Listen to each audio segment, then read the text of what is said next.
It's NASCAR All-Star Weekend. Don't call it a break. We've got the Cup and Truck Series heading to North Wilkesboro. We break it all down with our best bets and DFS tiers next on the Backroad. It's a non-points race, but it is a short race. Checker flag. That's all this race is. Two from the States.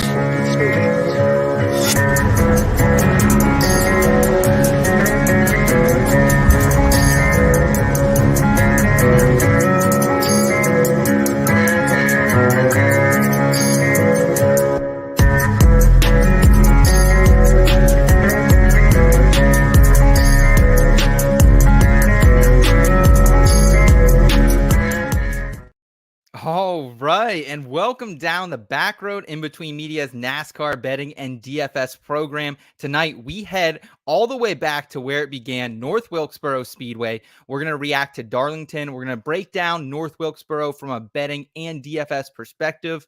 And we're going to do a little giveaway at the show, at the end of the show as well. My name is Seth Woolcock, and tonight I'm joined by an absolute fucking weapon of the NASCAR betting industry. He's a multi-platform content specialist. You can find his work at SiriusXM NASCAR or Front Stretch. Stay Gold Pony Boy, Staten Island legend, Tino Pattigno. What's up, Tino? How we doing tonight, brother?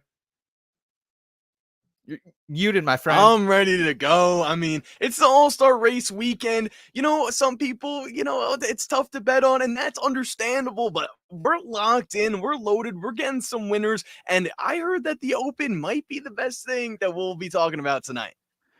Tino, I'm glad you brought the fucking energy. I'm glad you brought the electricity tonight because I'm with you, dude. Like, why does nobody want to bet on the All-Star race? This was my most profitable race last season, and right up there with the Clash from this year as well. Like, sometimes, yes, these are gimmicky races. Like, are they the best watch all the time?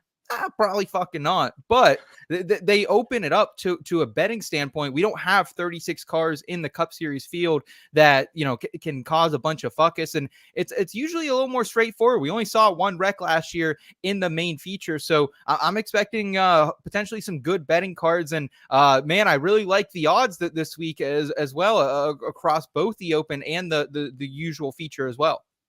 Yeah, that's the part I'm most excited about, right? To have the good value there for the Open, some things that we'll talk about, and some drivers that may be underdogs just in the opening race of the weekend. Hopefully we make some money there and then translate that over into the All-Star race. And I'm interested to see how, the different tires are working, all the, the whole new format of the All-Star race. They keep changing it every year. It's hard to keep up with, but we'll be breaking that down for everyone tuning in. And it'll be good to talk about between each other too, because I gotta stay locked in when it comes to this All-Star race format and everything in between. Yes, 100%. And man, NASCAR just feels like all the momentum is shifting to the sport right now. We've had some great finishes. Kansas a couple weeks ago was absolutely epic. Darlington last week was one of the better races of the season as well. I think we're on a high riding into North Wilkesboro, which, we got the repay. We got some different things. We'll break it down further later on. But really interested to see what you can come up with from a betting standpoint and DFS as well. Looks like we got some IBT family members joining us, or actually looks like some Tino friends bombing the chat. We got Sam Hall saying we want Tino. Sean saying Tino drinks clam chowder from a funeral. Let's run the Miracle Mile, baby. Looks like we got M saying it's him for real. Tim Scott saying stay golden pony boy. Yes. Is that where it came from? Is that where it comes from, my man? So it honestly is. The Outsider played a pivotal role in my life, if I'm being honest. Just to stay golden. We got this gold everywhere here. And that's sort of became my thing. Just staying gold, staying true to yourself, being yourself, just the type of people that we are, trying to be the best versions that we can be. And once I saw the gold jacket, I knew, okay, this is a way to wear that mentality literally and bring it out with me on every racetrack and every race day. And honestly, I probably sleep in this thing too a little bit. So we'll see. But yeah, it's awesome. Never change, my friend. We appreciate you being here. Looks like we got Derek in the chat saying, let's fucking go, boys. And guys, quick note for the channel, right after Tino and I tonight at 9:30 p.m. Eastern time, potentially even a little bit before we wrap up here, Derek and Phil will be live. It's the first ever Truck Series NASCAR betting preview show that we're going to do live here on the channel. They do it each and every week. We thought, hey, there's no NASCAR betting preview show with the full panel on Wednesday nights that we usually have on the channel. Let's have Derek and Phil crack open a couple drinks tonight, talk about what they have from a Truck Series standpoint. So excited to hear what Derek and Phil have later on. So make sure you guys just stay on the channel, head right over to there after this show. And also, if you guys want to enter our Tyler Reddick Diecast giveaway that we're going to do tonight, let us know. Just put in the chat, spam subbed, and then we'll get you signed up there. I already have a running list of our usual listeners. So some of these new faces that are coming in tonight, make sure you guys type subbed, and that'll ensure that I get you on that list. And Tino, funny story about this diecast. So we've given away the last 2 weeks. They were both autographed. And like I went to this website, Circle B Diecast, the pretty usual one, and I'm in their autograph section. And I thought this Tyler Reddick one we are giving away tonight was an autographed diecast. Apparently it's not. Elliot took a picture and showed me tonight, non-autographed one, but we are going to throw in another 1/24 scale, not autographed, but just another random one that Elliot has lying around for you guys as well. So sorry about it not being autographed. We'll definitely have some more in the future. But they got us. They fucking got us, man. Seth, I think you should autograph it. I think when you autograph it yourself, then it goes up in price and value. And then, I mean, that's a 1 of 1. I don't know how many diecasts you've autographed, but the Backroad could get a little nice with it too. Maybe throw on an IBT on it, just doodle on the whole car and send it away. Let's get the whole cast of the show. Let's get you. Let's get Elliot. Let's get Derek as well signing that. Yeah. I've seen Door Bumper Clear. They do that. They send them out there. So if they're on it, I think we can get our own little program going over there as well.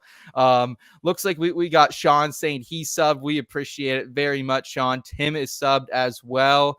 We got Sam saying he is subbed. M is subbed. Gibby.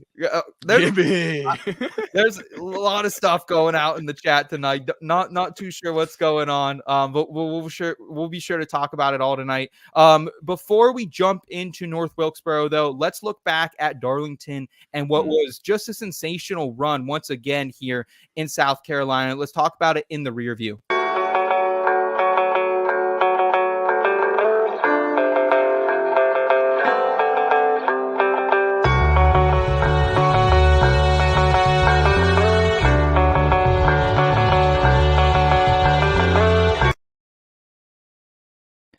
Honestly, like Darlington has to be up there. I think in tracks I want to go to, I want to cover that race. I want to just feel the energy and the vibe from the fans, man, because Friday night it got started very, very quickly with Ross Chastain winning in really like late historic fashion. We see Kyle Busch. If anyone had the Kyle Busch favorite ticket, he spins out early in that race. It's really Heim time for the majority of it. And then all of a sudden, chaos breaks out late. We have some different wrecks happening. Christian Eckes looks like he might have some run. Then it looks like it's going to be the Ty Majeski show. Ross Chastain, good old Melon Man, smashes one here on Friday night. Tino, any thoughts on the Truck Series race out there in Darlington?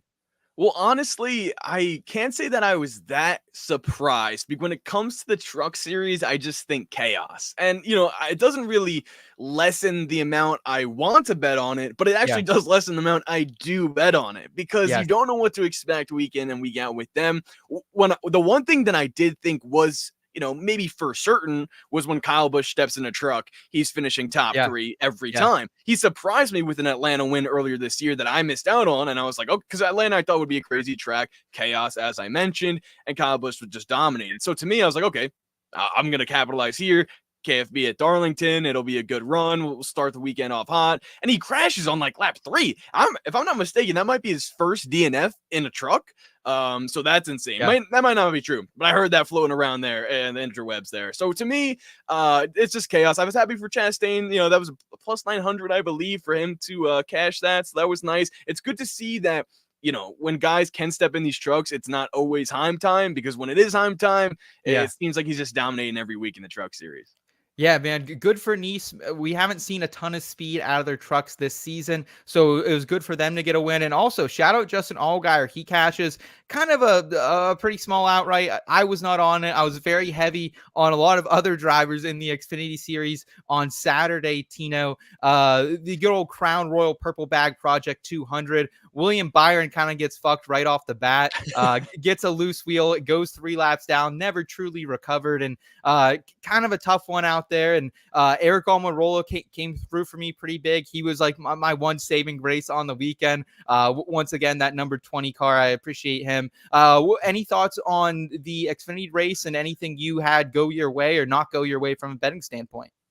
Well, I will mention I was thinking Creed, and I just slayed off the Xfinity Series for myself personally from a betting standpoint. But what I was doing some prep looking into that race, I thought Creed would be a guy that finally gets his first win at that type of track. That was like screaming his name. I didn't like him for his value. I believe, if I'm not mistaken, it was like plus 800, plus 900. Maybe we even saw him at a 10-1. But it's just so frustrating to me seeing the guys like William Byron or Kyle Larson or Alex Bowman or Chase Elliott, whoever's going to step in that Hendrick Xfinity car, and see them not run well at all. Have they had a good, because I remember William Byron was in that car at Phoenix, if I'm not mistaken. Yeah. Yep. I don't know. Yeah. And he did terrible. And he did terrible this last weekend too. Like, what is going?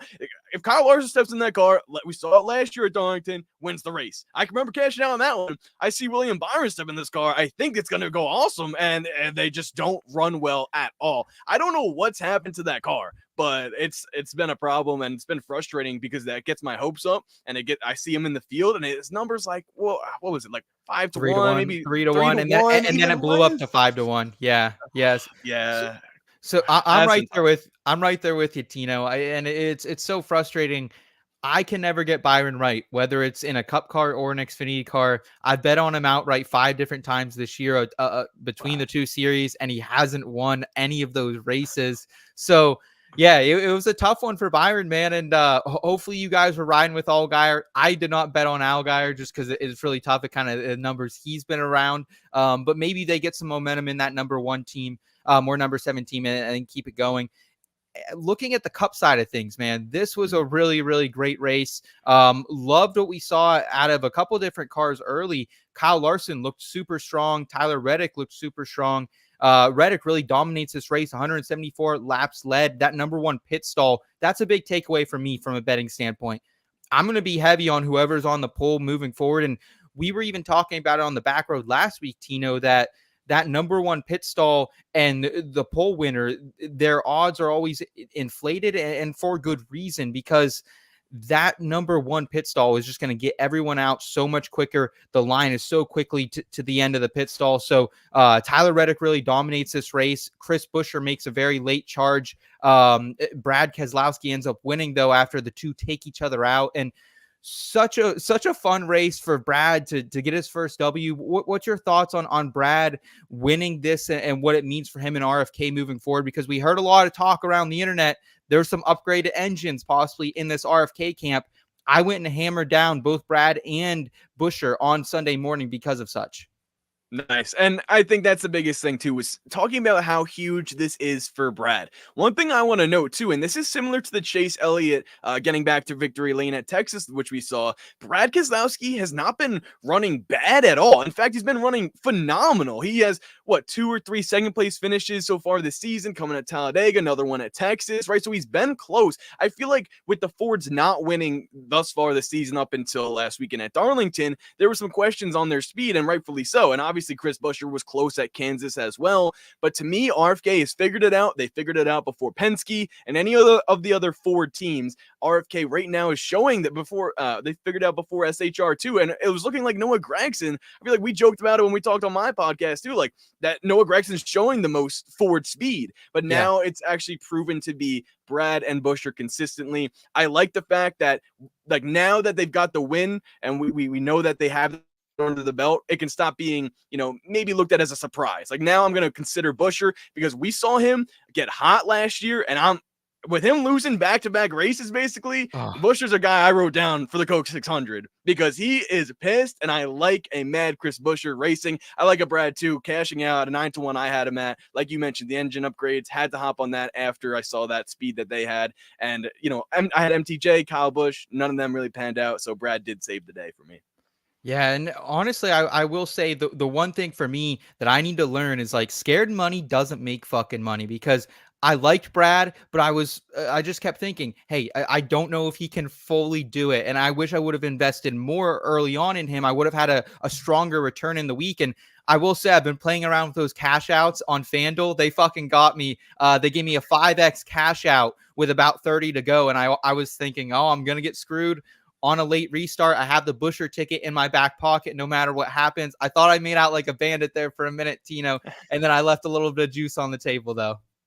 Oh, it was pretty smart. I will say credit to you though, because that was technically the play, right? Like, because it was Brad. Brad had the race and he lost it to Reddick. And like you mentioned too, I'm really glad you mentioned the pit road and everything having that first stall, because really this was such a great race for only being a race between 3 to 4 drivers the entire time. Yeah. I mean, Tyler Reddick dominated, and then it was those RFK guys at the end, but they had to catch up due to tire wear and attrition throughout the race. Making gains on Reddick because of how crucial that first pit stall and restarting in the first position was for him. But I do like, give yourself a little bit of credit because Brad got passed. Got passed. And if it wasn't for Reddick and Buescher getting together, it looked like I was like, but I knew it. I knew the way they're racing. I texted my buddy. I was like, they're gonna get together and Brad's in the perfect position. And he was. Yeah, absolutely. Absolutely. You live and learn, man. You live and learn. And want to give a couple shout outs. One to Kaz Gralla, somehow pans out to be one of the DFS darlings of the day. He was optimal, finishing in 18th.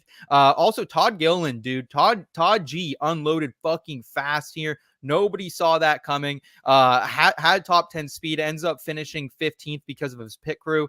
And then Justin Haley, man, this guy is going to be in better equipment one day, whether that's he ends up trucking back down to the Xfinity Series, or like I could even see 2311 like handing this kid a car at some point. Denny Hamlin was talking about him glowingly on his podcast, Actions Detrimental, earlier this week. So I love that from Haley. And how about it, man? How fucking about it? Michael McNasty, man. McNasty back at it with a 10th place finish. And that was another bet that I left on the table last week, Tino, that I thought about. And it was like none of the stats told me to bet Michael McDowell. And even Caesars had like an under 21 finish position. And I couldn't even take that because his stats were so bad there. But I was like, this just feels like a Michael McDowell. The news came out. All eyes are on him. And sometimes I need to learn to bet a little more with my heart and not just the stats like I do so much. Well, I think that the crazy thing about that point is the fact that the stats weren't going in his favor, but they also have the Team Penske share data and some equipment from the Alliance this year that they have with Team Penske, talking about Front Row Motorsports, and the fact that Michael McDowell has been outperforming Joey Logano, Ryan Blaney on a consistent basis. I'll give a shout out to my man Todd Gilliland too, because I love him. I think he's like, I don't think he gets enough credit for the amount of drives he has had, by leading laps, no matter whether it's pit strategy or whatever the case may be. At super speedway races, he leads laps. He contends up there in the top 10 to 15. Maybe he doesn't end up having the best day, but he is always there. And it shows with Michael McDowell, like you said, getting the top 10. And while I'm on it too, Justin Haley, here's Tino's prediction. I think he goes to the 6 car of Brad Keselowski because Rick Ware Racing does have that alliance with them. So I think maybe give Brad 1 or 2 more years and Justin Haley could fill that seat. I'm a big Justin Haley fan. He's outperforming to the extents that we've never seen before, making us talk about Rick Ware Racing. Yeah, hell yeah, man. The one thing I would say about Justin is like when a driver can take a car someplace that it hasn't been running in a long time or really ever, like really RWR has never been top 10 equipment that it can even get there outside of a super speedway track. That's the only time that Cody Ware's had a couple, Kaz has had a couple. But yeah, shout out Justin Haley. Shout out to the chat. It's still popping here. I think I'm Gibby. No, you're not Gibby. You're not Gibby. Hey, that's all right. Sean's saying Gibby sucks. Show more Tino. If Gibby is Gibby from iCarly and I'm compared to him, that's a fucking compliment. That guy's a fucking weapon as well. We love Gibby. We love Gibby. Derek saying just talking trucks gets my juices flowing. I know it, man. I know it. It makes me a little uneasy sometimes. I'll be honest. Still learning the ropes over there. Chris saying Tino has been crushing. Love watching him and his energy. Chris, I just appreciate hearing that, man, because I'm in a full agreement, dude.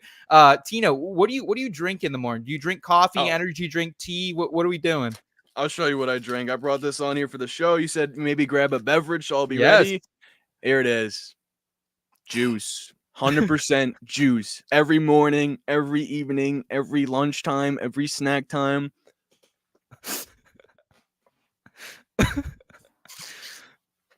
There we go. There we go. Let's go. I got the juice. I mean, I don't know. That's it. That's the secret. It's the juice. It's the fucking juice. M saying juiced up. Juiced up. Kush saying McNasty heard his name a lot last week. Yeah, Kush, good to have you back in the chat tonight, man. A lot of McNasty talk, and he lived up to it last week. Bob, RFK, awesome duo. Bob texted me on Monday. I know Bob was high on the RFK boys. I think he had Busher, Reddick, and Keselowski, so he was kind of sweating no matter what happened out there. Awesome. Let's go. Yeah, let's go, Bob. Good win for you as well. Tino, before we jump into North Wilkesboro, I do just want to get to a little bit of news here that happened over the week. Just honestly incredible that NASCAR is continuing to take steps in the right direction to making it a more engaging season, February through November, really. They're announcing that they are going to have an in-season tournament debut in 2025. It'll be 32 drivers. That's going to be decided by 3 seeding races on Prime Video, the last 3 on Prime. And then as it transitions to TNT Sports, the 5 tournament races will be across there. It's just like Denny Hamlin's bracket that he debuted on Actions Detrimental last season. It's going to be a bracket style head-to-head. How are we feeling about this, man? Because I'm absolutely jazzed up to hear that NASCAR is continuing to innovate with another thing to get people engaged. Oh, 100%. I mean, this is awesome to see as a fan, as someone who's covering the sport, and also as a NASCAR bettor. This just I am hoping that this gives us maybe a little bit of in-season tournament plays. Maybe we can pick a champion of that. But no, 100%. I'm totally on board for all of this innovation that NASCAR's been doing. I mean, you and I being NASCAR fans and NASCAR bettors and analysts throughout our career here, to me, it's so awesome to be in front of seeing this happen. As I've been a fan all my life, and to see them continuing to take steps and get more and more in the limelight and push this great sport forward for a lot of people to see, it really makes me happy and makes me energized, because this is what it's all about, right? It's like people are going to be talking about NASCAR and in-season tournament. I mean, I watched the NBA one, and the fact that I watched it shows it worked. The fact that we're talking about it gives us something extra to talk about. We're going to be able to highlight drivers and battles happening towards the back of the pack, because it will all matter more in this in-season tournament. And I'm hyped for it. I'm hyped for Dale Jr. to be on the call as well, and with Amazon Prime, everything. Dude, Amazon swinging a hot fucking bat right out of the gate, so I love to see it. And dude, from a betting perspective, I hope we get could we get a Denny Hamlin versus Justin Haley matchup? And honestly, I don't even care if it's super juice. Like there might be some value if you can take it at the right track. So I'm really excited to see what they can do with this. And like you said, I didn't even think about it from a futures perspective, but I guarantee there will be some futures or who can make the final 4, something like that. I think it's just great. And I think it will give us a lot of content here, both at IBT and yourself over at Front Stretch as well. Yeah, 100%. And that anytime we can create more content and push out, extra ways to make some money, right? Like we're talking about. Yeah. Hey, my goal is to have a perfect bracket. That's literally it. And obviously the same can be said for March Madness. So the fact that NASCAR is having this here and having the ability for more people to get involved and be engaged into things that are going on, I'm excited to see it happen. 100%. Let's go ahead, Tino. Let's look at North Wilkesboro here in the horizon forecast. Hey, Michael, it was only 20% chance of rain. I think we got all 20.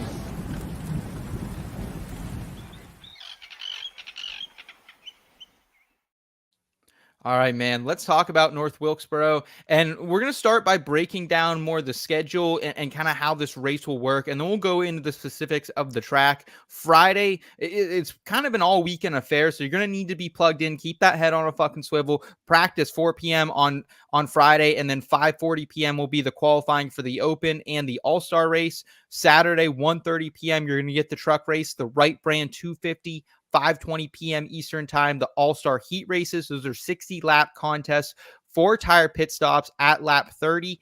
And then Sunday, 5:30 p.m., 100 laps, 4 tire pit stop. Going to be another one that we are only going to get 1 overtime potentially, so it could end early, something to keep in mind. And I don't expect a lot of fuckus in the top 2 because the top 2 will be transferring out of that as well. And then in the All-Star race, the main event, 8 p.m. Eastern time, 200 laps. There'll be another 4 tire pit stop coming at lap 100, and then another caution at lap 150. And sorry, folks, I don't mean to keep fucking rambling, but we got to talk about these format and tire rules a little bit as well. Tino, we have 3 tires, the prime tires, prime. We got the prime tires. Yeah, these are the ones they've been running. They're made to wear. They're the ones they run on short tracks right now. Then they're the option tires. These are these new tires. They're made out of the same rubber out of the rain tire. And then there is the rain tire if we do get some damp conditions as well. So any thoughts on how you factored this in? Because to me, it's hard to handicap for something like this. I'm going a little bit lighter on the actual All-Star race than the Open because we do have these different tire options, but it does make it intriguing to potentially bet someone who might be starting in the rear of the field. It definitely does. And I think that is one thing we have to note. I'm glad you mentioned it, is the tires and the strategies that can bring. I mean, especially in the Open too, seeing what drivers are fast there. The heat races are going to be key. So that to me is what I'm going to note first off, is going to be seeing how the heat races work, seeing how the drivers are moving through the field, if they are, and that one, Kyle Larson won't be racing in the heat races, so that's something that's important to note as well, and we'll get into that, I'm sure. But one thing I did want to note with this option tire, and listening to Dirty Modo with Steve Letarte and the boys there, Alex Timms and all those good guys that are talking about NASCAR betting from Dirty Mo Media there, what I heard was Steve talking about tires, and that is someone that I would love to hear from because he's literally a crew chief, or at least he was. So, he said with the option tire, there's more grip for a shorter amount of time. So for 20 to 30 laps, you'll be able to charge hard with those tires. But then when they wear, it'll come back to you, and it'll come back in a hurry. Now, that's something I keep in mind because I see a lot of guys in the chat talk about Ty Gibbs. We'll be talking about Ty Gibbs too. But can he manage those tires if that's something they do decide to do in the All-Star Open? And hey, if he makes it out of there, All-Star race, tire strategy, it's overwhelming, but we'll keep breaking it down.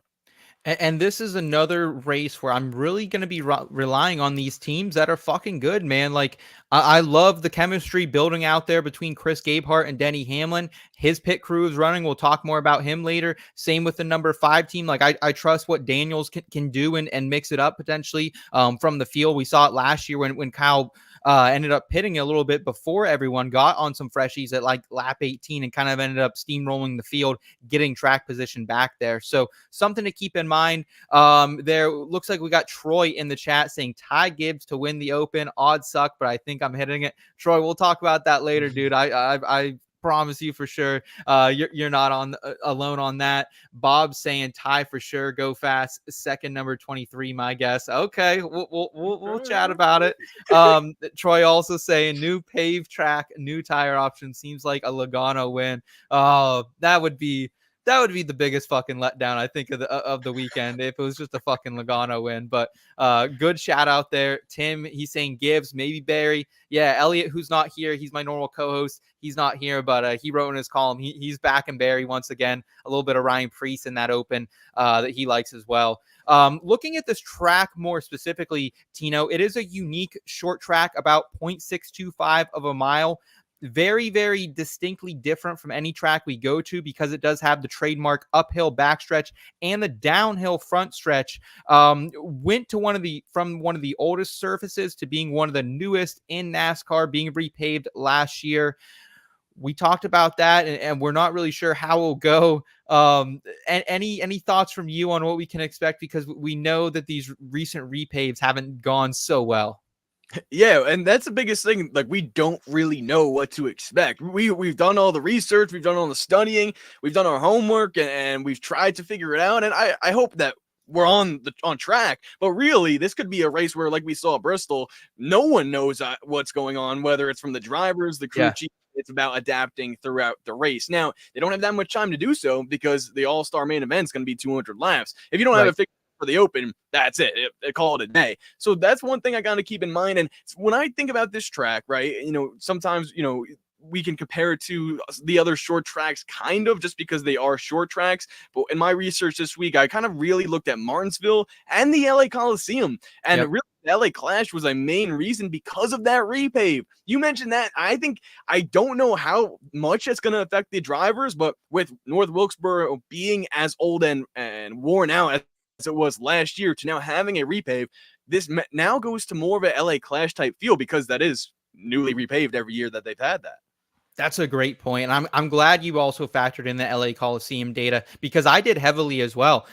When looking at the tracks that I weighed for the comps, it was Martinsville, Phoenix, Coliseum. Like those were the top three for me. Richmond's also a shorter flat track we can factor in, as well as Gateway from 2023. So older data, but can still be looked at and still I think has some impact here. But I'm absolutely with you that I am weighing the Coliseum and the Clash. It's another gimmicky short race as well. Looking at some of the trends here from North Wilkesboro, Kyle Larson, really the headliner this weekend. He's going to miss practice and qualifying for the IndyCar this weekend.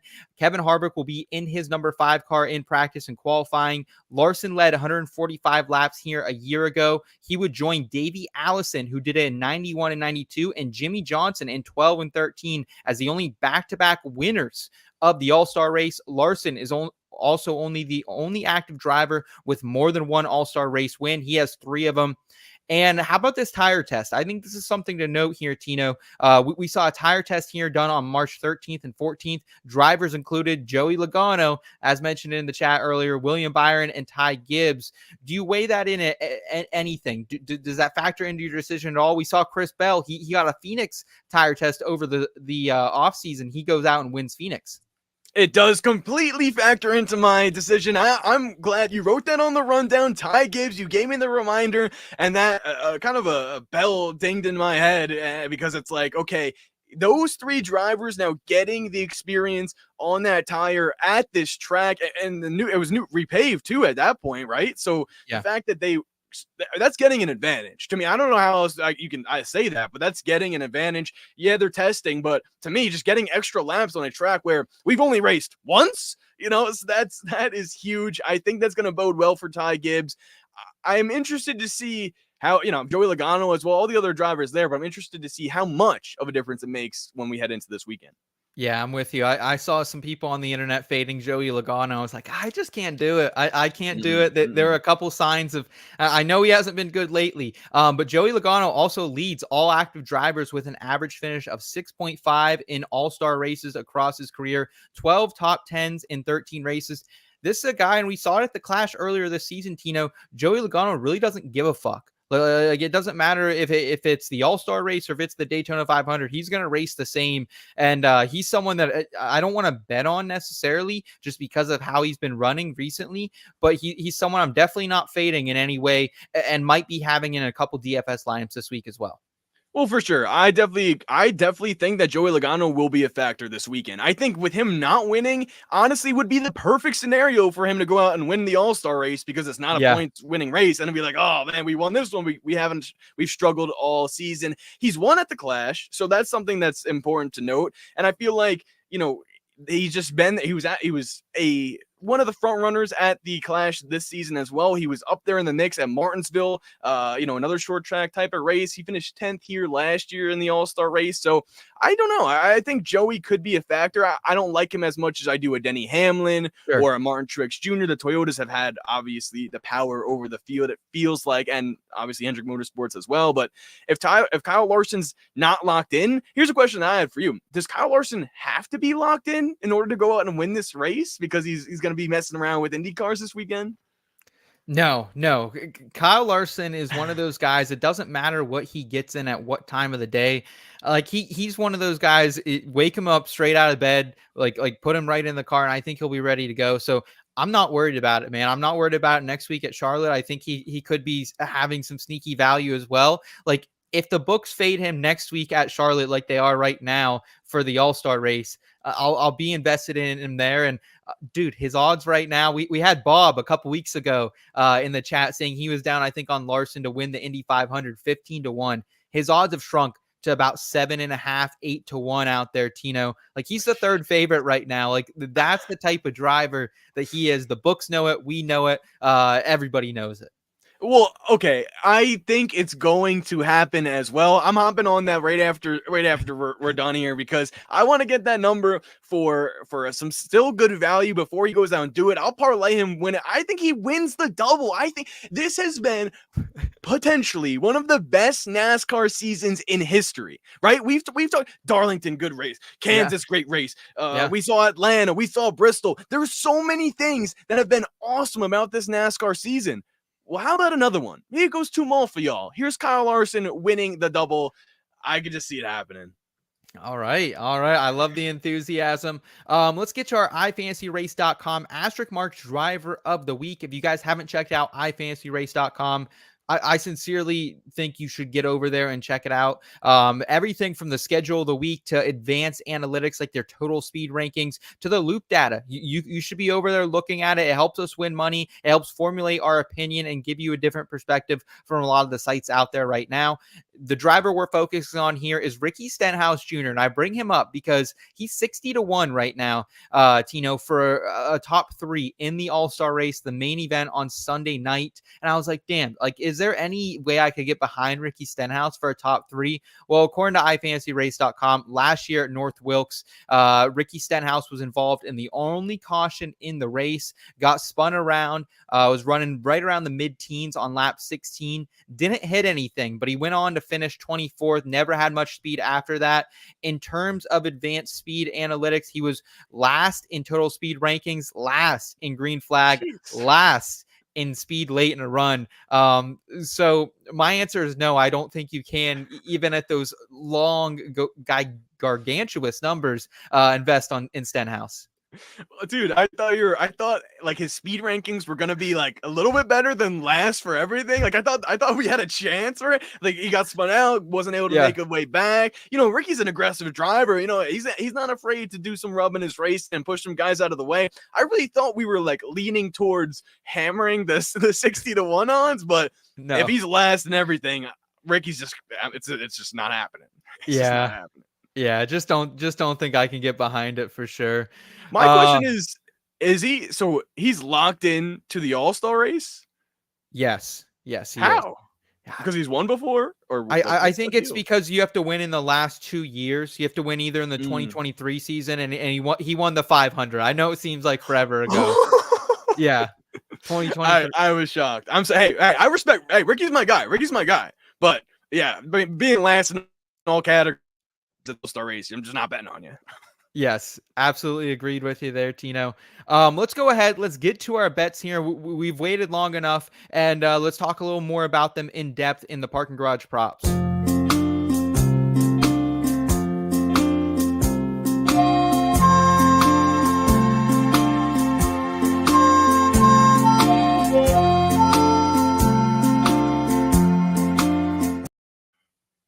All right, so we're starting out parking garage props as we always do. Feeling about our impressions of the books. We should really just call it bitching about the books because that's what it is, Tino. I thought they did a nice job for the All-Star race, at least giving us the normal markets we see for them, top 3s. All the matchups are the same across every book, so there's not much diversity in it. But decent odds for the All-Star race. I was really kind of pissed off and disappointed that we didn't see any top 3 odds like we did last year for the All-Star Open. I remember I hammered Josh Berry. I hammered I had the perfect sweep between Gibbs, Almirola, and Berry last year, so I was hoping we could see that. We didn't. I did find some top 2 odds over at Bovada earlier today. Your impressions of the book overall, though? I think it's fair. I mean, I honestly would have liked a little bit more value from Ty Gibbs. Yeah, at least for the All-Star Open, that is. I Yeah. guess we'll start there. At least plus 225. He didn't win it last year. I think he would have had it not been for him and Michael McDowell getting into a little mishap there with them. Like, McDowell was pissed off and then got in his way, and then Josh Berry took the win. I think Ty Gibbs could have won it. I'm not sure if Berry would have passed him or not after that, just based off of speed and lap times.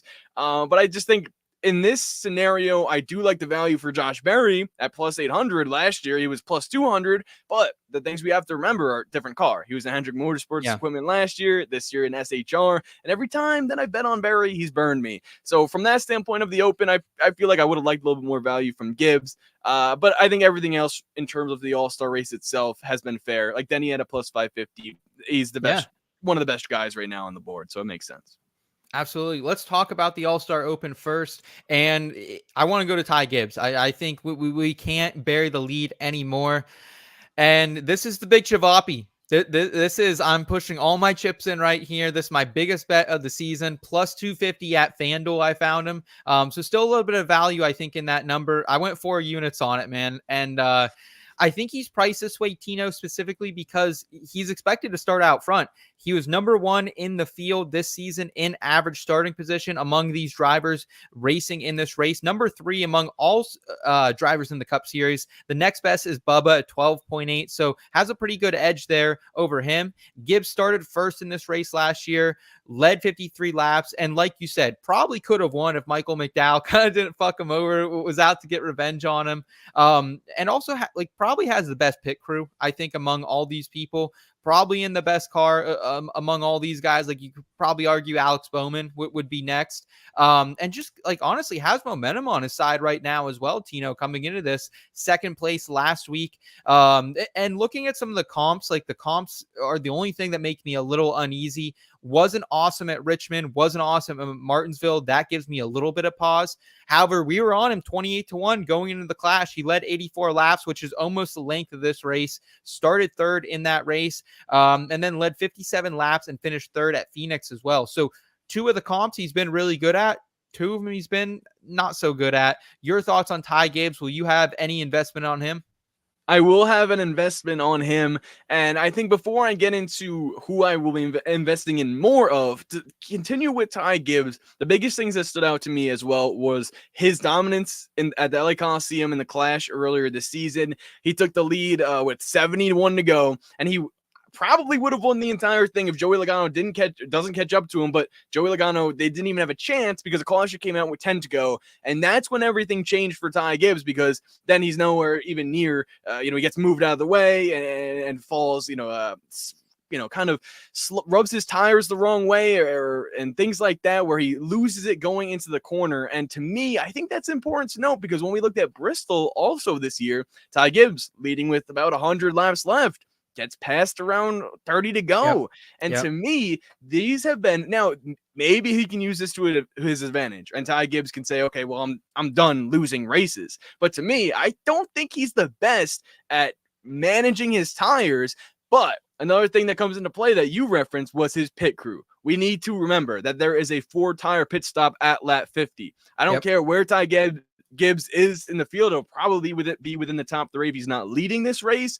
The pit crew will probably put him back. If he's not in the top 3, the pit crew will save him, because that is probably the best pit crew in the All-Star Open. Now, the driver, I hinted at it, but to me, I'm liking Bubba Wallace just a little bit more than Ty Gibbs. But when it comes to, if we're going to compare them, Ty Gibbs has a better pit crew there as well. Yeah, that was honestly the one thing with Bubba Wallace, because I'm also on Wallace with you, and why I like Wallace, and I want to hear your reasoning as well, Tino, is he was second mid-race last year in the All-Star, the main event, number 3 in the Next Gen Total Speed Rankings at North Wilkesboro, almost won the truck race here last year as well. Kyle Larson kind of moves him out of the way, finishes 5th there. Number 8 best in this field in the 2022 short flat tracks. That's the best among all these drivers in the Open. That includes a 4th place at Martinsville, 13th at Richmond. I'm just worried about that pit crew. So I have a little bit of hedge on Bubba, about 0.6 of a unit for me. I found him plus 550 at FanDuel. That was the best number I could find right now. What else about this number 23 team is calling on you? Because I believe you might have had a little bit of a hammer down on Wallace here. I did hammer down, for multiple reasons. Like you said, I when I thought back to the truck race, although he did finish 5th, I just remembered him being in position to win that race. And then when I checked, like you said, the All-Star race results, he finished 2nd in the main All-Star race. So to me, that was very important because no one was beating Kyle Larson, and Kyle Larson beat him in the truck race too. So for to put Bubba Wallace in the open and put him at better value than Ty Gibbs, plus 500 for Bubba Wallace, who to me, seeing the races that Ty Gibbs has lost, I think, but the only thing that right now is a major setback for me when it comes to betting on Bubba Wallace will be that pit crew. Also, the repave, important to note. I mean, I feel like maybe it could be a fact that maybe Bubba was better on the old North Wilkesboro. We really won't know until it happens. But, he finished 2nd in this race last year, like we mentioned, but also 4th at Martinsville. So if we are going to relate something to, North Wilkesboro, that is a short track, it would be that. Finished 12th in the LA Clash earlier this season as well. I just feel like you're putting him here, and Ty Gibbs won't really care about running 2nd because, like we mentioned earlier, the top 2 advance, and then you have the fan vote winner as well. So if it's 1-2 Bubba Gibbs, I think Bubba would care a little bit more about getting beat than Ty Gibbs, but I don't know. What do you guys think in the chat? Let us know as well. But that is my hammer play. I put about 10 of my units on Bubba Wallace, and I'll be switching it over to try to get a little bit if Ty Gibbs wins as well. But a little sprinkle on Ty Gibbs, major hammer on Bubba. So we're about opposite there, but at least we both have both. So I won't be mad if Ty Gibbs wins. Well, and I think the great thing about the Open here is, to me, there's only about 3 or 4 guys I can really see winning this. We just touched on 2 of them there. I want to get to a couple of chats, and then I'll throw out one more outright that I am on for this race. Looks like we got a lot of Ty Gibbs love here in the chat. Miami Mike saying Ty Gibber. Go Fast Troy saying Gibbs was fast at the Clash. He also likes Truex. And maybe Haley for a long shot on the Open. If I could get top 3 odds for the Open, Troy, I was going to consider Haley. I'm going to be honest, because he was damn fast in the Open last season and ended up getting wrecked early in that one, and then also was fast at the Clash before he had some motor issues there. Looks like Bob, he likes Ty for both races potentially. Could be interesting if he wanted it bad enough to finish 2nd last week. Yeah, absolutely. Good point there from Bob. Miami Mike saying it would be a breakout for Gibbs. Also from Troy saying, damn, I forgot about Bubba. Good call. Bubba and Gibbs fighting for the win on the last lap would be epic. I agree. I think we could very well see that. And to me, like, I just don't see Bubba as a guy who can win races. I don't know. Maybe. Wow. Clip it. I don't want to say it like that, but like at the end of a race, I would just trust Ty more. And I know he hasn't done it in the Cup Series yet. I know he hasn't done it, but just I saw the dog in the Xfinity Series. But I want to share one more outright I have for you, Tino, for the Open. And then I would love to hear anything else you have on your card. It's my dirty little secret. Chase Briscoe, 8-1 at ESPN Bet. I'm going about 0.4 of a unit on him, so a little bit less than Bubba. But everyone seems to be fucking forgetting about Briscoe here. He finished 4th in the All-Star race last year, Tino. 2nd in the total speed rankings in that race as well. He also finished 7th at the Clash, and he's always been good at the Busch Lake Clash at the Coliseum. So that factors in as well. Top 10, always a ringer at Martinsville, and then 9th at Phoenix, where he has a win as well. Like, short flat tracks are what Chase Briscoe is best at. I don't love his car compared to Gibbs, compared to Bubba. That's why I have him back here. But I think if all things were even and they were all in the same car, had the same crew chief, had the same pit crew, I think Chase Briscoe could probably win this race. So at 8-1, talk to me. Well, I like that, and I like that pick a lot because that's the only other outright I was even thinking of. Because there's guys on the board like Alex Bowman, Josh Berry, Ryan Preece that I know a lot of people want to go with, but I just can't lean in that direction because I've been burned by these guys so many times this season. All 3 of them, like I mentioned, I Martinsville, Bristol specifically. Maybe they were racing up front a little bit, but in the end, the pit crew struggles on SHR, Josh Berry, Ryan Preece, and Bowman, all 3 of them it doesn't give me confidence in a 100-lap race. I do not feel comfortable or confident betting on any of the other SHR drivers besides, and Noah Gragson could be a factor too, but Yeah. I think Chase Briscoe, you hit the nail on the head there. I think the experience and the results is the biggest thing. We've seen it, like you said, he's finished well in the Clash. Martinsville, he's always a factor. He was top 5 in the actual All-Star race last year. I think that's important to note. I think if we had to pick a top 3, it would be those the 2311 and Joe Gibbs Racing drivers in Ty Gibbs and Bubba Wallace, and then I would put Briscoe right there in third. And that gets me a little nervous now, but I do think the Toyotas will prevail on speed.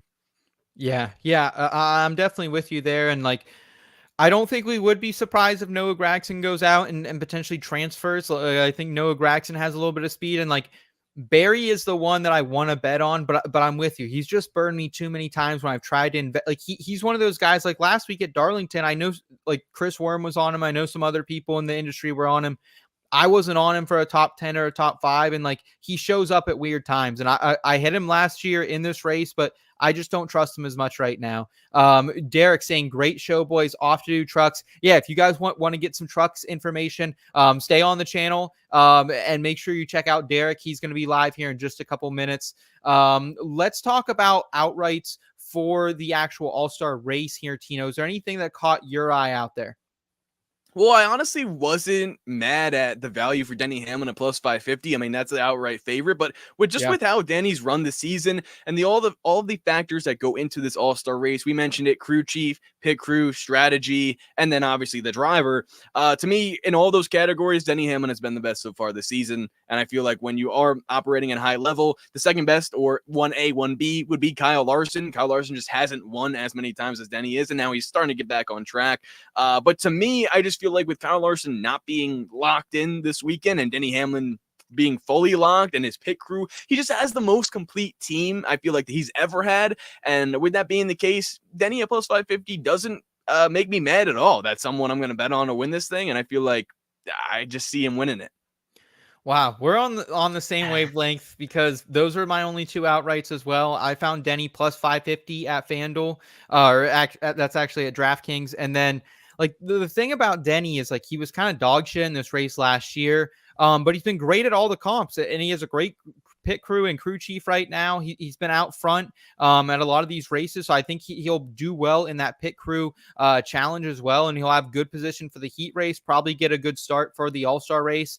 And also like looking at the short flat comps as well, led 66 laps and would have finished top 5 at the Ville earlier this season if he didn't have that late pit stop that screwed me out of quite a bit of money. Won at Richmond, won at the Clash, led 68 laps at Phoenix, second in last year's Gateway race. So all the comps Denny's been great at as well, unless he like does something stupid at the end. Denny should have a good run at plus 550. Yeah, like I think that's a fair number. I don't see you getting a better number live on Denny because I think he's going to be running in the top 5 all day. So that's kind of my thought on Denny. Anything else you have on him and Gabe Hart and the boys? No, I think that's pretty much it. Like, I feel like that just because it's so simple to think about, right? Like, I don't want to overthink Denny. And I think you mentioned a good point too, is like, this is the number you're going to get. If anything, it's going to go down. So I'd hop on Denny now for everyone tuning in before the heat races, before practice, before qualifying, before the whole weekend starts. I'm going to be on Denny. And I think the same could be said for Kyle Larson at was he plus 850, maybe 9-1 in other places. I feel like that number specifically, we talked about it. He doesn't have to be locked in order to win races. He can roll out of bed and win a race. So to get that number for Kyle Larson is huge to me. But pretty much aside from maybe a Martin Truex Jr., who I'm looking at 10-1, I like the value there for him. But aside from those drivers that we mentioned, is there anyone else out there that you're betting on before practice in the heat races? No, if I could have caught a longer number on Chris Buescher or Ross, I would have considered it. But I really just don't like the value. Honestly, Chris is going off right now, right around in a lot of places like 14-1, 15-1, and I just don't think that's long enough for me. Like, I like Buescher's like fire more than narrative. You know what I mean? Like, I don't think he's gonna give a fuck this week and just gonna kind of go out there and he did finish second at Phoenix. He's shown some speed on some of these shorter flat tracks. And Ross Chastain also shown some speed here. He's going to get a crack at it on Friday night or Saturday afternoon, in the Truck Series race as well. So don't mind that at all. But yeah, it's pretty much just Larson and Hamlin for me. Like 9-1. If you guys have been waiting to bet Kyle Larson this year, like this is the time. You're never going to get a 9-1 outside of a super speedway, probably the rest of the season on Kyle Larson. Also plus 255 over at Bet Rivers for a top 3. Yeah, I'm in there as well. Number 1 in all the advanced metrics, Tino. So total speed rankings, green flag speed, fastest late in a run, led 145 laps, also won that truck race here last year. And I don't think that can be discounted as well. And I think those option tires are going to play into his hand a little bit. I think Cliff Daniels gets dicey with it, rolls it a little bit, and sees what he can find out with Kyle Larson. And also number 2 in those shorter flat tracks that we've been to this season, 2nd at Martinsville, 3rd at Richmond, 5th at the Clash, 4th at Worldwide Technology last year. Only outlier is Phoenix, where Hendrick just kind of had an off-cycle pit stop that day, and all their guys were not very well. So yeah, I have nothing more to add in outrights or props. Do you have any other props that you like this week?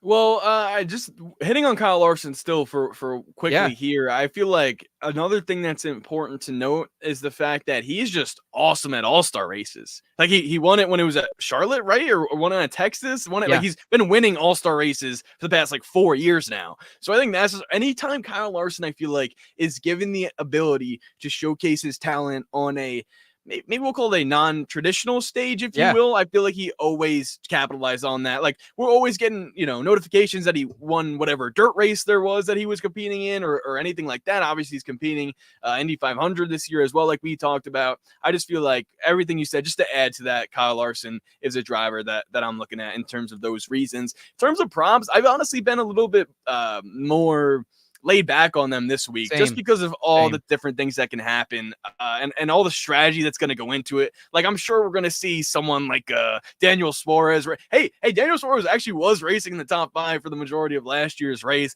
but like I'm looking at guys like, hey, maybe we see Ricky Stenhouse Jr. understand the tires better than some of the other drivers, and he's up there racing for a top 5. And that's just something like, maybe it is one of those guys that you want to throw a flyer on. That would make sense, for me to see if you can get some value there because of the strategy. But for me personally, I'm just going to lay off a little bit just because of how unpredictable this All-Star race is. I feel like the winners are predictable, when it comes to literally everything outside the top 3.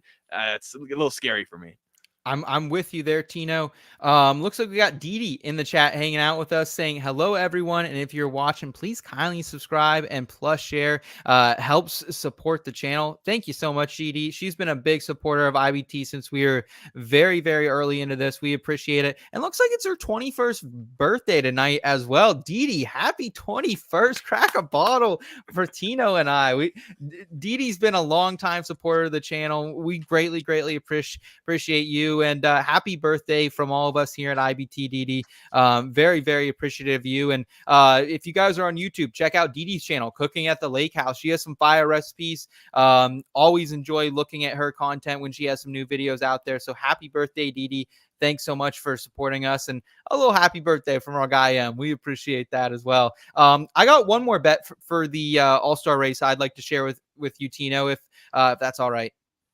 Yeah, it is. Yeah, of course. Come on. Let's do it. Come on now. Let's go. All right. This is hammer number 2 of the weekend. All right. Hammer number 2 of the weekend. This in the specials category. Over on Caesars. Odd number to win this race. -130. I'm going 2 units on it. Odd number. This is who you get, Tino. You get Denny Hamlin. You get Kyle Larson. You get Chase Elliott. You get Ross Chastain. You get Tyler Reddick. You get Chris Buescher. You get Bubba Wallace, and you get Martin Truex. Like, those are all my favorites. The only way you lose this is if Byron was at the tire test. So was Logano. If one of those guys take advantage, you lose this. If Bell figures it out, Bell's been fucking ass. I faded Bell so hard last week, and everyone was like, I shared like my Byron over Bell bet because that was my favorite bet of the week with a couple of people, and they're like, I don't know, I like Bell this week. He's been dog shit. Blaney's just hasn't had it. Brad, Rowdy, Gibbs, like those are the guys who can stop this bet from hitting. How do you feel about that? Getting Ross, getting Larson, Chase, Hamlin, Truex, Reddick, Wallace, and Buescher.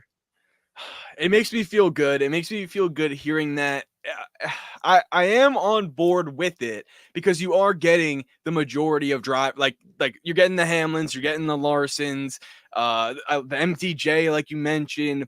Although I could see Joey Logano, number 22, these the even numbers. I like, but keeping that in mind. Also, William Byron has been your biggest enemy so far this year as well. I feel like Yeah. that might now I'm just being objective here because that might be the alley-oop. That might be the alley-oop for William Byron to slam it on your head and say even number. But no, honestly though, I do like that value. I think that's worth it for the Hamlin and the Larson alone. Then you're actually getting the Martin Truex Jr., who I definitely do like as a third option. Tyler Reddick as well was running inside the top 5 of this race last year, I believe. The only guys that scare me are Joey Logano and also Ty Gibbs. I mean, if Ty Gibbs, which we're believing he's making it in, whether it's a first or second place finish, we're believing he advances. I would keep an eye on him to work his way through the field because we saw Kyle Larson go from the back of the field all the way to the front last season in the All-Star race there. So we do know that that's possible. Love it. Love it. We got Katie giving Didi a shout out as well. And Didi, loving Tino's outfit. How about it? Didi, this is for you. Happy birthday. Oh, another juice box down the line. We appreciate that. Actually inspired. We talked about it earlier on the program, Didi, but inspired by Pony Boy and the Outsiders. We're not going to talk too much about Truck Series today on the program. We're going to put out an article this week on the website. Derek and Phil are live right now, so you can check out their program. They have much better insight than we do. I will just say, Eric Almirola is looking especially appealing this week. I need to do a little more information gathering on the truck he's in. He's in that number 16 Toyota, which isn't a truck that runs a whole lot. Austin Hill used to run in that truck when he was doing some Truck Series starts. However, why I like Almirola here, this guy's just been like across all the series. Eric Almirola has made me the most money this season, Tino.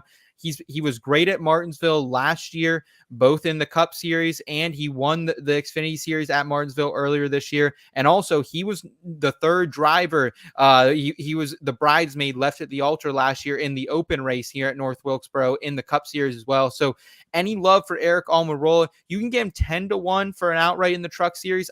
I like the top 5 price at plus 145 that I'm seeing right now. I'm kind of waiting for DraftKings has no odds. ESPN has no odds. So it's really only Caesars. I'm seeing the Truck Series odds, but any love for Almirola or any of these other Cup guys that we have going down? We got Ross Chastain, who's going to be back down there as well. And some really interesting names in the series in general this week. I think I definitely love that Almirola number. I think whenever we have seen him, whether it's Xfinity, last year he was a major value for Xfinity when he raced at Sonoma, and then also earlier this year he won at Martinsville. I just feel like there's been times where Almirola has raced and presented value, and I haven't capitalized on it. So I see this as another potential time that I don't want to miss out on.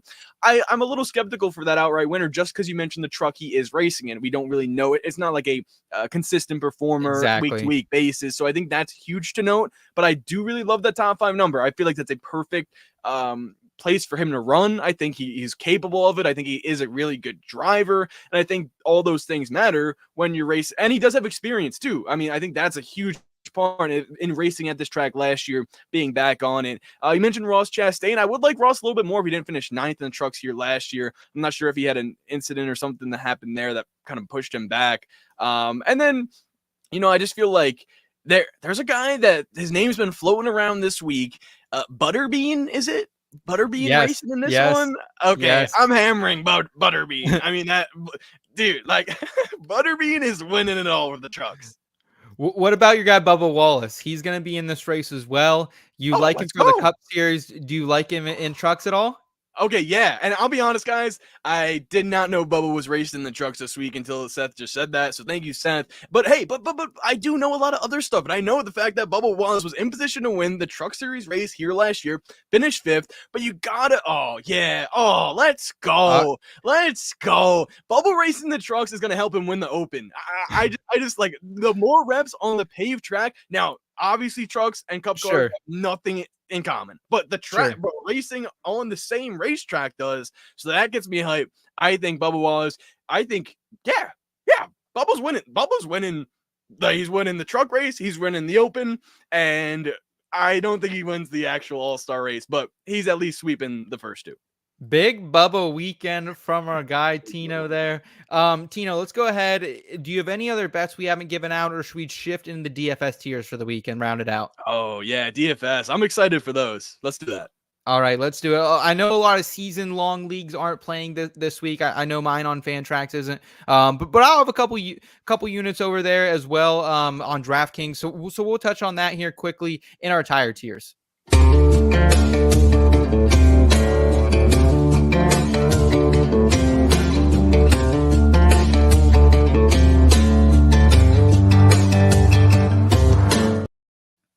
All right, Tino. I think the top of the board here, we've talked a lot about Kyle Larson and Denny Hamlin.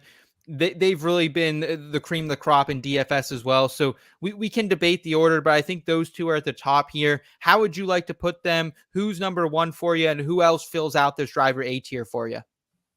No, I like them being locked in for the driver A tier for sure. It would have been Denny Hamlin, Kyle Larson, just like you have it right there. I think the one guy that stands out to me, and I think it's a driver that we have alluded to at times, but for his number, the price here that I'm looking at for Joey Logano being, 8,800 and things like that inside this, DFS world, for him being that number and that value, I should say, I think that makes him A tier, even though he hasn't performed that well. But we've talked about his stats at these types of racetracks that are similar or comparable to North Wilkesboro. I think because of that fact and that value, Joey's got to be A tier for me.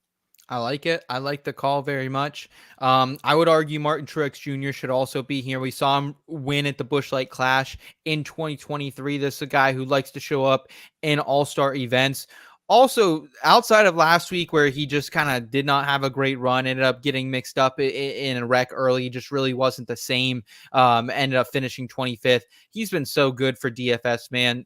Totals of 56, 92, 33, 25, 21, 119. Like, he's had some big weeks. This could be a big Truex week. We kind of like him as potentially a third or fourth driver in this race. So I think Truex belongs in this A tier. Is there anyone else you can make the argument that should be in the A tier this week on DraftKings? It's tough for me here. I feel like those top four, and alluding to Truex as well, like you talked about him, and I think all those points were awesome because I think he has been due for a win. It goes all the way back to Richmond when he should have won that race. I feel like Kansas, he had a strong run. Dover, he had a strong run. So I could see him, just like Logano, winning the All-Star race here and being like, oh, like now we got to win, but it wasn't a points-paying race. The only driver I would consider would be William Byron. But I just feel like we have to give him the credit. He is big time Byron. Wins the Daytona 500. Wins Hendrick Motorsports 40th anniversary. Wins what else has he won? The Daytona 500. I said that, but he's just won big time events where I feel like there was the Texas. What was it? Their 200th, 300th win? Yep. Yeah. So the big time Byron goes back for a while here. So I feel like just because of that, A tier for Byron.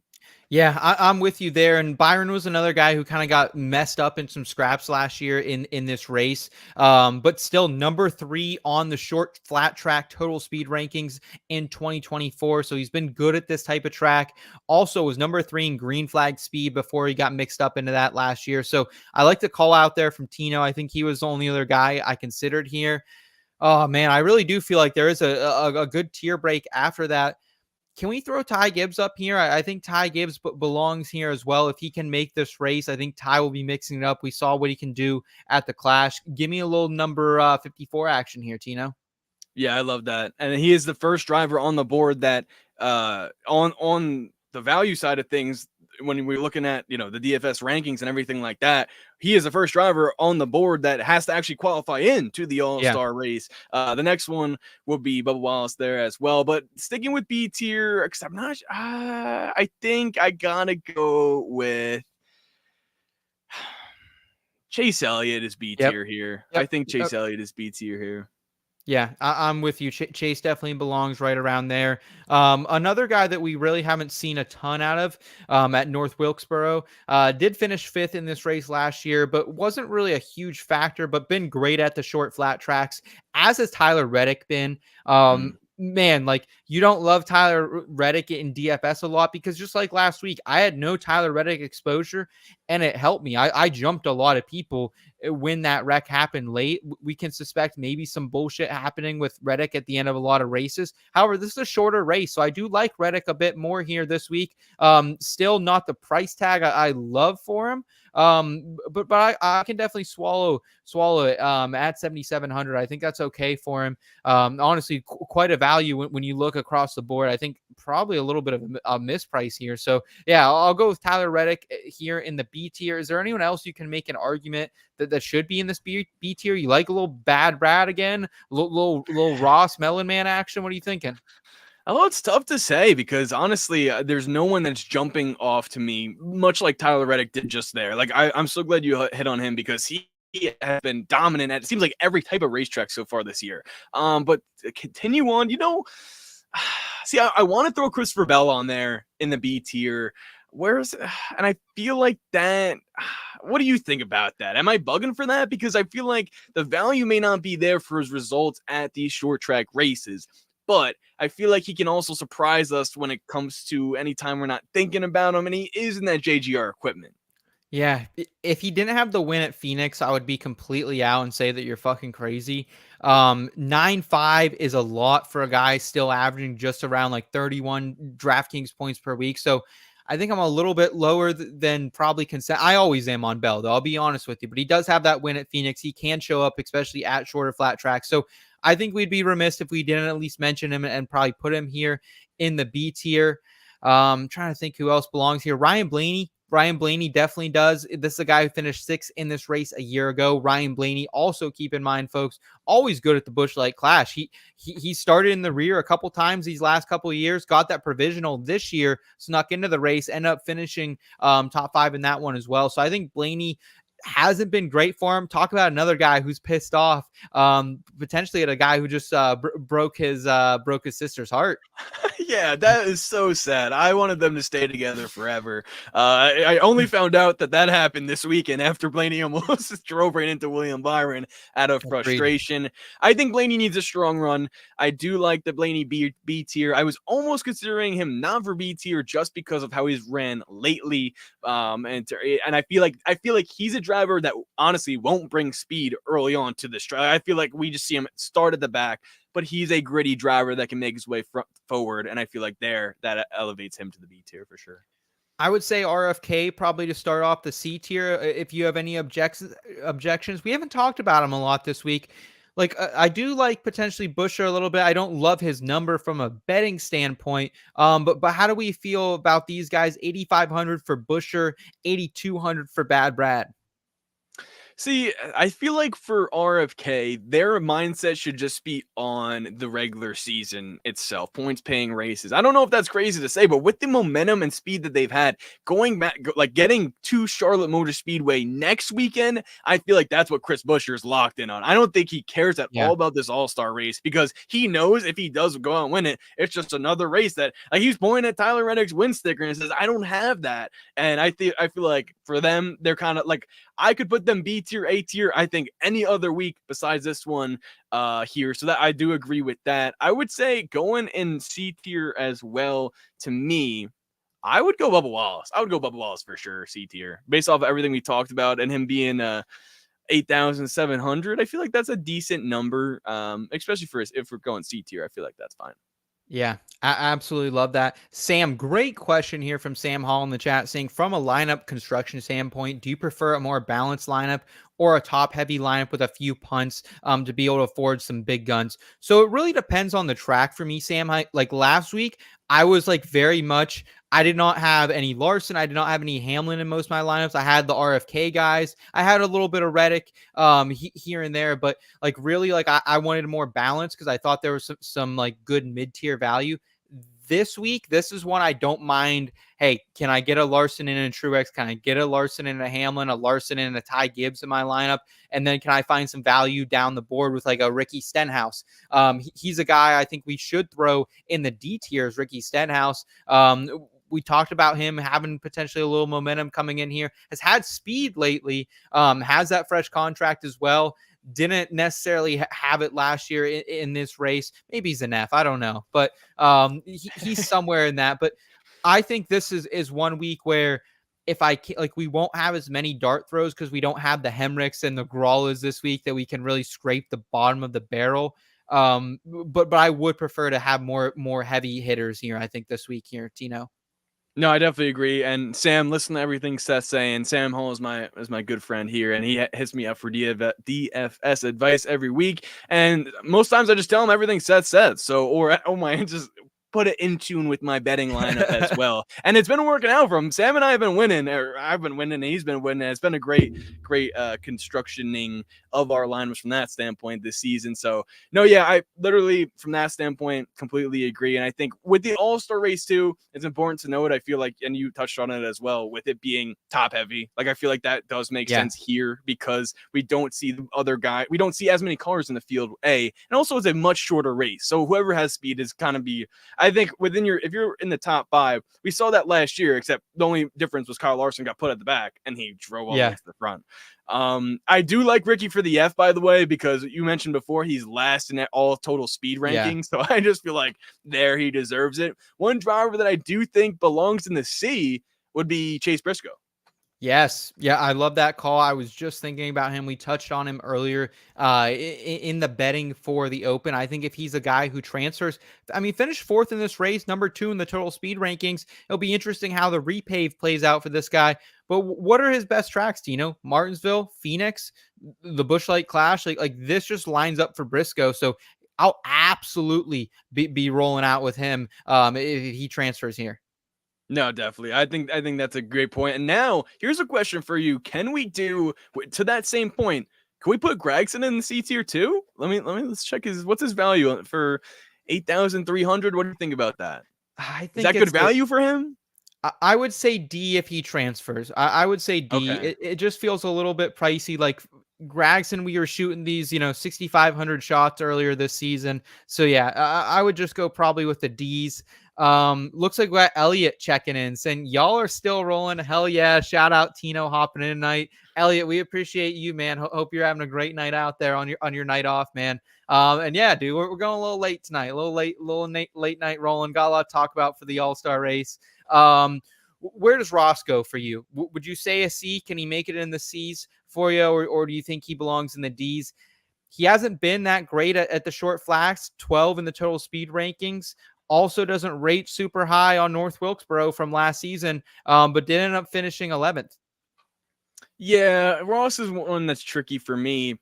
He hasn't had speed at times I would think he would so far this season. And that's been a little bit concerning to me. I feel like Darlington was a prime example. I think he did get into the wall a little bit early, and that ruined his any momentum he would have had. But aside from that, Kansas, he started up towards the front and then just kept going backwards. And, obviously now we're here at a shorter track, maybe not comparable, but I feel like the speed is something that I'm really taking a look at. I know it is Ross. I know he is aggressive, but that all those things make him a D for me. I just feel like you need some more speed in this one. And at this track last year, I feel like Daniel Suarez outperformed him. And I think that's important to note from a, trackhouse standpoint. It's not a terrible price, 7,200, but it's not a price that I necessarily want to jump into, especially this week. The prices are a bit fucky. Let's be honest. Normally you're playing Ross in the mid to high 8s, but yeah, I think you're still spot on with that. I would throw his teammate Daniel Suarez in here, who had the second best driver rating in this race last year. It was really because of the track position. Started out on the pole and kind of just ran from there. But he was the only other guy to lead a lap in this race last year than Kyle Larson. So I think Daniel Suarez could be potentially in the mix as well. Kyle Busch, I think probably goes at the end of the D's. I don't have a lot of faith in Kyle Busch. He's been good at the Busch Light Clash in the past, Tino, but coming in a little high at 8,000, I would rather play Ross, I think, than him for $800 less. And Kyle Busch, when you look at the comp tracks this year, just really nowhere on the surface, 21 in the short flat total speed rankings this season. Yeah, they've just been terrible at RCR, just to put it just straight up. I've been very disappointed to see that. Well, they've shown signs of speed, like could have actually won that race. Dover, he qualifies on the pole. And I'm thinking all of this is leading up to Darlington.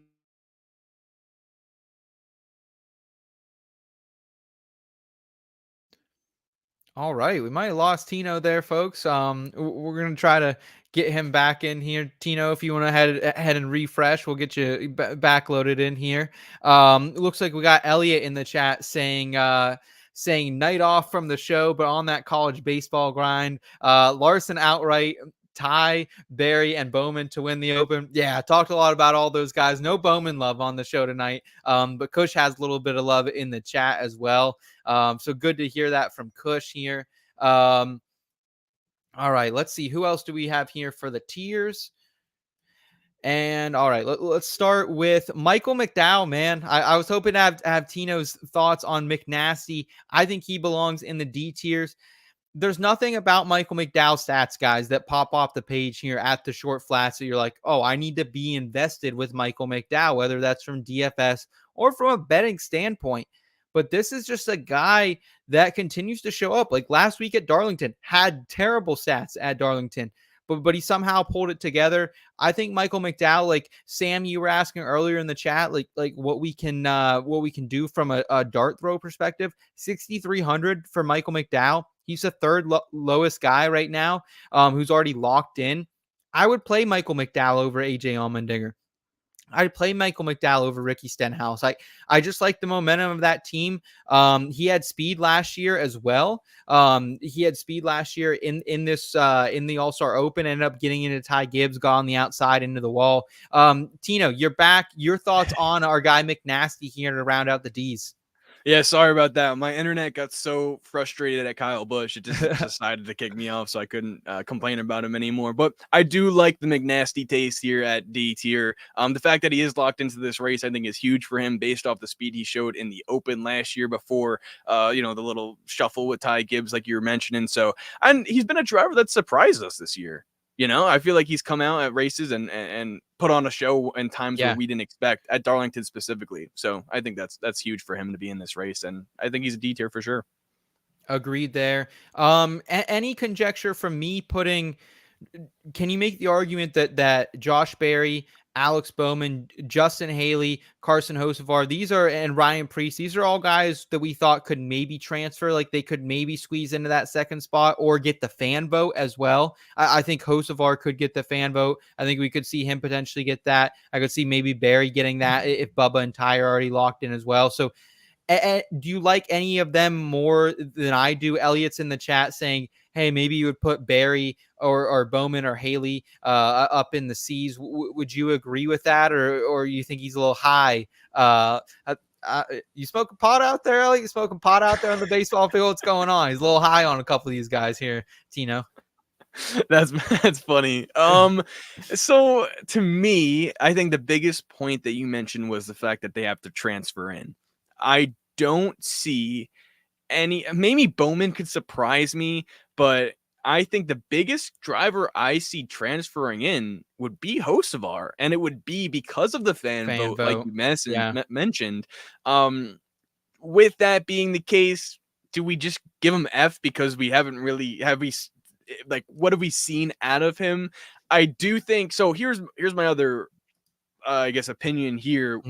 In terms of what's going to happen, I think we see a Bubba Wallace or Ty Gibbs win. So they're going to be 1-2. They both transfer. Like let's keep on that same mindset.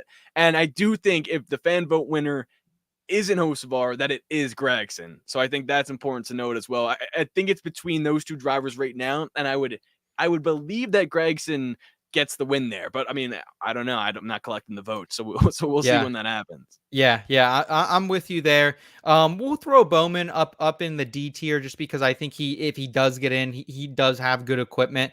Justin Haley, I think, belongs at least in the Fs just because like he'll be a dart throw that you'll need. He'll be 5,800 if he somehow can get in. I'm not expecting him to. But he potentially could. I think Josh Berry as well. So we'll throw these guys on the board, but not expecting a lot of them. H.A. Allmendinger, 6,000. Any thoughts on Dinger here? Man, I just wish he would run this series full time compared to the other guys we have right now running the 16 car. Oh, 100%. What they've done over there is frustrating to see, to put it kindly, because AJ Allmendinger deserves to be in this series. When he is in this series, he's grinding out like top 15, top 10 Yeah. finishes, right? And I think that he belongs here. And that's the worst part about it, is we know when he is running in the hey, I expect to that point. I think AJ runs well here. I think whenever time he's put in a cup car, I think he capitalizes. Now, what is running well? For him, it would be a top 10. For us, when we want to think about guys Yeah. running well, I think, we're looking at top 3 winning, top 5s. But I think that's just the speed Kaulig has had. Like, they are, would you say they're the worst team in the Cup Series right now, based off Justin Haley's speed with Rick Ware Racing? Oh yeah. Or maybe Legacy, not to cut you off, but I feel like it's a battle between those two for the worst. Yeah, 100%. They're definitely right there, and just been a huge.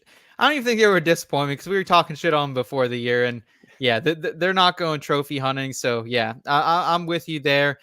Tino, I can't thank you enough for coming on with us. Before we get out of here, though, I do want to give a quick do a quick giveaway, if that's all right with you, and give a non-autograph. Let me say that again: a non-autograph Tyler Reddick Xfinity Series diecast away. We're also going to throw in a mystery 124th into this as well. But Tino, again, non-autograph, my friend.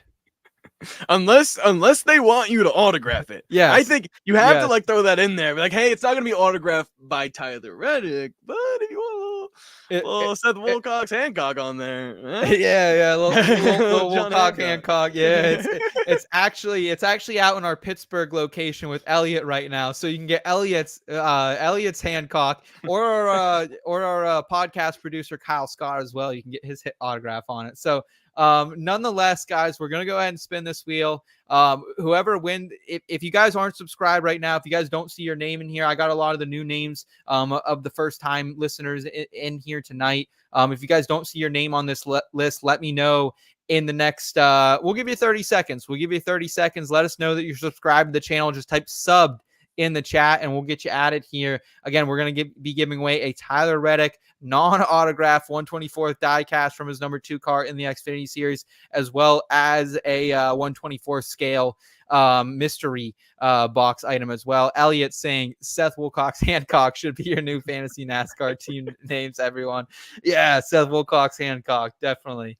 All right, well, not seeing any final subscribers coming in. We'll give you another second to, if you guys want to get involved with this. We'll do a couple more giveaways here, I think, later this year as well. You're in there, Kush. I got you in there. We got the names. Yeah, they're a little small. I got you though there, man. All right, we're gonna go ahead and spin this fucking wheel. Let's Oh, see. wait, we got one more. Oh, we got Tino sneaking in there. Love it. All right. Throw my name in there. I want Seth Woolcock's Hancock on my diecast. Here we go. We're spinning the wheel.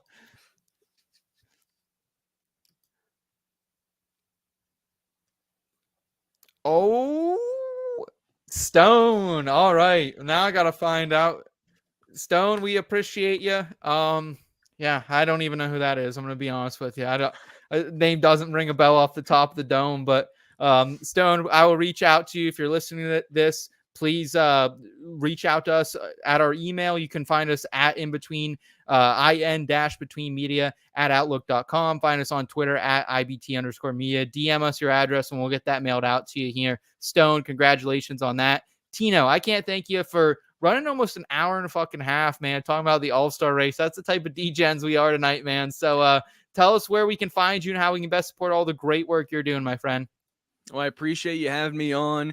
You can follow me at Tino, Pattigno, across all social media platforms. I'm also have some NASCAR betting segments that air on SiriusXM NASCAR Radio, so you can tune in there as well. I'm talking NASCAR betting on my podcast as well, Through the Gears with Front Stretch. So tune into the Front Stretch Podcast Network. Find me on there. I'm also on Sports Wrap, which is like a cable betting fantasy sports media show as well. If you can find it, tune in there as well. But if not, I'll be posting clips and content and making, some Tino videos all throughout the week to get you guys ready for NASCAR betting and everything else in between. So once again, that's at Tino Pattigno. And, I love coming on the show, Seth. You do a great job with everything at In Between Media. And I'm excited to win this All-Star weekend. I feel like we got a lot of momentum and we got an hour and 28 minutes down. And I could do another one. I could do another show. I feel excited and happy and grateful for you having me here as well. He's drinking that juice, folks. He's getting ready to go. Not a ton of bets on the card for us this week, but we're hammering down. We like a lot of our bets. We're confident in them, which means good things out there. If you guys want some Truck Series opinions, stay on the channel. Hop over to the NASCAR betting preview show. They're talking some trucks right now, Phil and Derek, so I can't recommend them anymore, but make sure you're checking in with them here after this program. I know I'm going to be betting or going over there and asking them, hey, can I lay the fucking hammer down on Eric Almirola? Because I definitely want to. Guys, easiest way to support us here on the channel, if you aren't already, please subscribe. We're trying to get to 1,000. We're very, very close. The quicker we can, the more content we can bring you guys. So thanks so much for all the support. Make sure you guys are following Tino, listening to Through the Gears, subscribe over to Front Stretch and all the great content they're bringing you from the track each and every single week as well. Thank you so much, IBT family. We appreciate you. Looks like M in the chat saying when the juice is flowing, Tino gets going. Should we do one more for the people? Yeah, let's do one more. Yeah, all right. Tino 3, Tino Pattigno III, 3 juices in one show. Here we go. Kid's gonna be fucking hammered after this one, folks. Here we I'm go. going crazy. What brand is it? Oh, there we go. Oh, that was a slow one. Slowing down. I got a lot of juice in me. So the brand is Apple and Eve because their promise is respecting nature, keeping it simple, and bringing kindness and goodness to the table since 1975. Since 1975, baby, bringing kindness to the table. That's just like our guy, Tino Pattigno. That's me, Seth Woolcock, us here at the Backroad In Between Media. Thank you guys so much for hanging out with us tonight. We greatly, greatly appreciate it. We'll see you next time down the back road. Until then, y'all know what to do. Keep in between. Thank you.